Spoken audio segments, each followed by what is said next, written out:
చిరంజీవి పలికిన మాటలను నేను తీవ్రంగా ఖండిస్తున్నాను.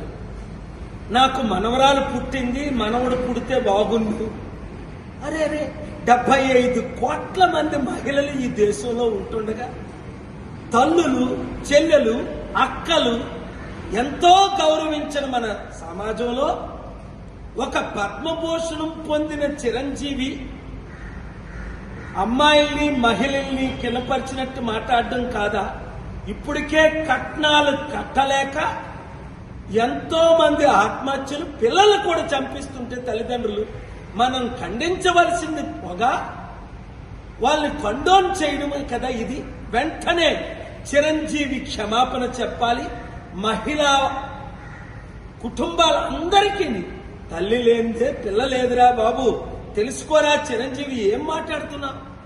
నాకు దేవుడు 2 కూతుర్లు ఇచ్చాడు, గర్వపడ్డాను. తర్వాత కొడుకుని ఇచ్చాడు, నేను అడగలే. దేవుడు ఇచ్చిందే మనం తీసుకోవాలి. అదే ప్రసాదం, అదే భాగ్యం.